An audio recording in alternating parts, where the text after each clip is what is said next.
बहुत पहले की बात है। भारत में सिद्धार्थ गौतम नाम का एक राजकुमार जन्मा। उसका जीवन लग्जरी, कंफर्ट और सुख सुविधाओं से भरा हुआ था। लेकिन डेस्टिनी ने उसके लिए कुछ और ही प्लान किया था। जब सिद्धार्थ 25 साल का हुआ, एक दिन वो राजमहल से बाहर निकला। वहां उसने जो देखा, उसने उसकी सोच को पूरी तरह बदल दिया। सबसे पहले उसने एक बीमार आदमी देखा, फिर एक बूढ़ा आदमी, और अंत में एक अंतिम यात्रा, फ्यूनल प्रोसेशन।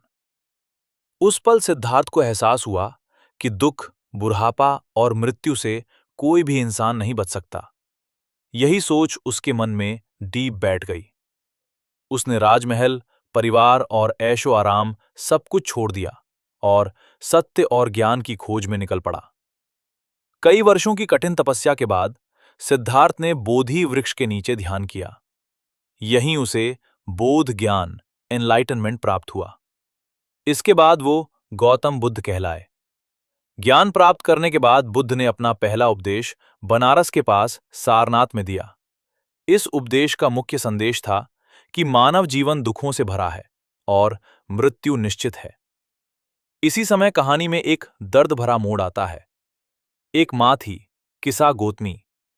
उसका एकमात्र पुत्र मर चुका था, लेकिन वो इस सच को एक्सेप्ट नहीं कर पा रही थी।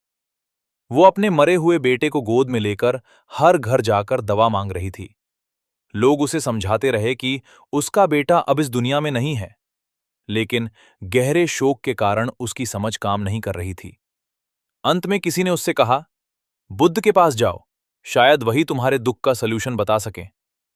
और यहीं से कहानी एक ऐसे सस्पेंस पॉइंट पर पहुंचती है जहां से सच्चाई धीरे धीरे सामने आने वाली थी। किसा गौतमी बुद्ध के पास पहुंची। उसका मन दुख से भरा हुआ था। उसने बुद्ध से अपने दुख का इलाज मांगा। बुद्ध ने उसे शांत स्वर में कहा, किसा गौतमी, किसी ऐसे घर से सरसों का दाना ले आओ जहां किसी ने भी अपने जीवन में किसी अपने को न खोया हो। यह सुनकर किसा गौतमी को उम्मीद जगी। वह गांव में निकल पड़ी। वह एक घर गई, फिर दूसरे घर। लेकिन हर घर में दुख और बिछड़ने की कहानी थी। कहीं किसी ने माता पिता को खोया था, कहीं किसी ने पति को, तो कहीं किसी ने संतान को। धीरे धीरे किसा गौतमी को समझ आने लगा कि दुख केवल उसी का नहीं है।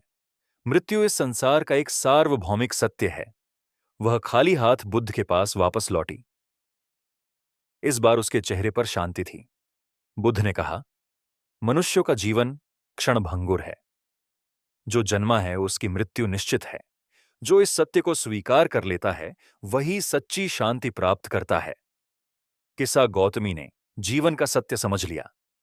उसका शोक कम हुआ और उसके मन को शांति मिली। सत्य को स्वीकार करना ही दुख से मुक्ति का मार्ग है।